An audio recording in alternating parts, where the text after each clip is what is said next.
I recently finished this gorgeous, if I do say so myself, quilt top, and now I'm getting it ready for long arming. Given how much time and energy I put into making this quilt top, I want to make sure that I get the best possible long arming results. And that's why I'm going to take a couple of extra minutes and do a few extra steps to make sure that we are set up for success. Hi, I'm Shelly and I'm a quilter, a bag maker, a long armer, and today I'm going to be my own long arming client, which doesn't happen as often as I wish that it would, but that's okay. In this video, I'm going to be sharing the 5 steps that I'm going to be taking in order to prepare my quilt top for long arming. And these are also the same 5 things that I ask all of my long arming clients to do before they send me their quilt tops. Now, if you have a regular long armer that you work with, they might have totally different requests and different recommendations, and that's totally fine. Do what works best for you, but I'm just going to show you what I like to do in order to make sure that I'm going to get the best possible long arming results. And also, if I do these 5 things, it's also going to make my long armer's job easier. And we all want to keep our long armers happy, don't we? If your quilt top has a lot of piecing or seams that end at the very edges of your quilt, kind of like this one does, you might want to take the time to sew a victory lap. What's a victory lap, you ask? You're telling me you've never heard that term before? Probably because I just made it up, or maybe I heard it from somebody and then I stole it and I'm using it now. But a victory lap is kind of like, you know that feeling when you finish your quilt top and you've just finished that last long seam that you sewed and you're done and you're like, yeah, I'm finished. And it feels really good because you know that you worked so long and hard on that quilt top. Yeah, no, I would say you're not done at that point. I would recommend that you take the time to sew an extra line of stitches all the way around the perimeter of your quilt top. So when you finish that final seam, just keep on sewing. And the reason that you'll do that is because quilts that have piecing at the edges are at risk for that piecing, those seams, to kind of pop apart. And that happens the more you handle it, when you press it, all that kind of stuff can kind of work away and loosen up those little seams at the edges. And when your long armer loads a quilt like that that's got the edges coming apart on the frame, the quilting machine is at risk for grabbing that little bit of fabric, flipping it over, and then quilting it down on itself upside down. And even though your long armer is probably going to baste around the outside of your quilt top in order to try and mitigate that sort of thing happening, it can still happen. Ask me how I know.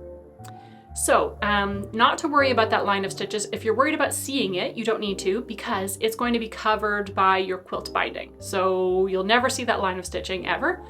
And I'll also add that if your quilt top has got borders all around the perimeter of it, then you don't need to bother doing this because there's no seams at the edges of your quilt border. The flatter your top, the easier it's going to be for your long armer to quilt your quilt top. And that is because a long arm machine is an indiscriminate beast and it's going to stitch over whatever's underneath its needle. So if you have a floppy quilt top or kind of a rumpled one, or one that's got lots of fullness in some of the blocks, there's a chance that the long arm is going to catch that extra fabric, push it over, and then stitch it down in that position, which would result in a tuck, which I don't think you want in your quilt top. So once you've finished sewing your victory lap, go ahead and just give that quilt top a regular press and just kind of treat it like a quilt block. Once you finish a block, you normally give it a press just to make it nice and flat, and that is what you want to do with your quilt top. It doesn't matter to me if you press your seams open or to the side or a combination thereof, because again, my machine is a beast and it can stitch through any sort of reasonable amount of thickness of fabric. If you've made some sort of a foundation paper piecing quilt that's got like 82 seams that all come together in the center of a star block, you might want to give your long armer a heads up about that.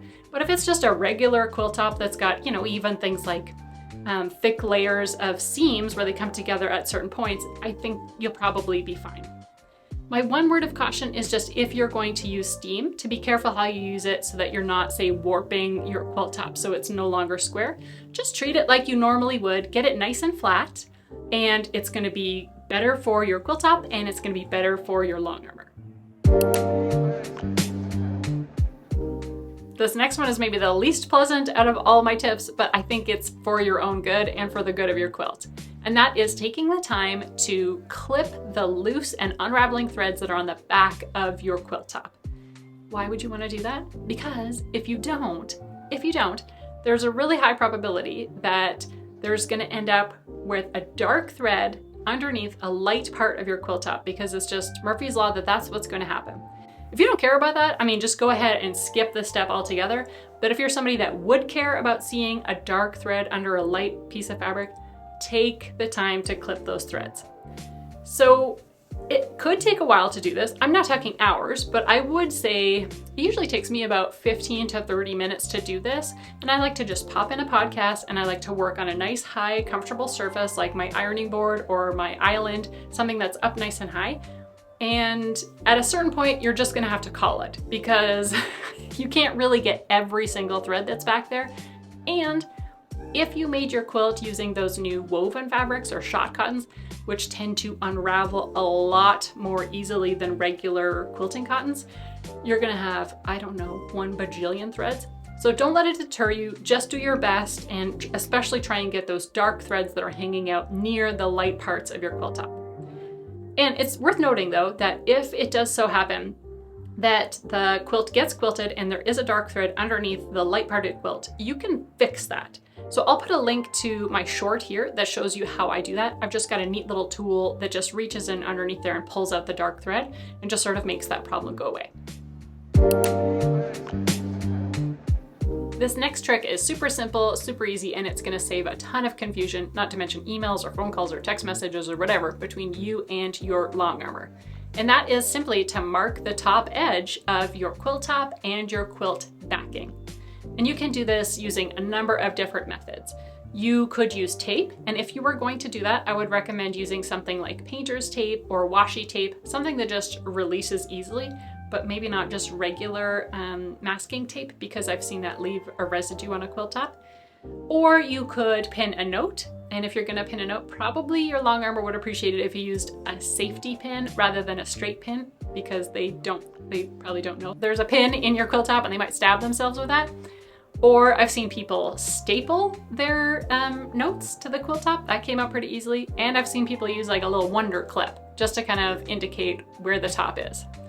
And when you're indicating the top, I would recommend that you put your marker right in the middle of the top edge. So put it here instead of here, and then that's gonna alleviate any confusion between you and your longarmer.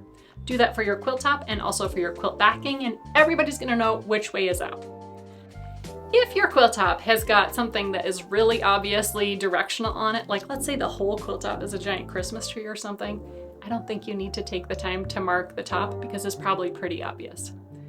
And if you don't care which way is up, then it's also worth noting that you should tell your longarmer that you don't care which way it goes. So that way your longarmer can just turn it however they think is going to look best. But take the time to do this and everybody's gonna know which way is up. I have a whole other YouTube tutorial all about this, so I'm not gonna go into tons of detail here, but I do think it's worth noting that you probably, I hate to use the word should, but I think that you'll get better longarming results if you fold your quilt top and your backing on the bias. Whether that means that you are shipping your quilt to your longarmer, I mean, I think it's a really good idea if you're shipping it to them, but it's also helpful if you're just bringing it to their studio. It doesn't take very much time, and when it comes to pressing or folding both your quilt top and your backing, you could either put them together as one package and fold it up, or you could fold them up separately. The only benefit, I guess, is that if you are putting them together, you only have to fold one thing one time. So I often get quilts like that where they have been put together and then folded up into one little package. And bonus, for me as a longarmer, then it makes it super clear which way is up and how everything's supposed to be oriented. But of course the tape is gonna help with that as well. And that's it. That's all I had to do to prepare my quilt top for longarming. Although if I'm being completely honest, if I wasn't filming this video, I would not have bothered to fold it on the bias, because when I finish a quilt top and I want to quilt it, all I have to do is just take it from my sewing studio, which is on the main floor of our home, to the basement, which is where my longarm is. Now, if you watched this video and you thought, Shelly, those were great tips about what to do with my quilt top, but what should I actually do with my backing? Well, I've got you covered in the future. I am going to be making a video about how to prepare your quilt back for sending to a longarmer, and when it's live, I'll have a link for you here.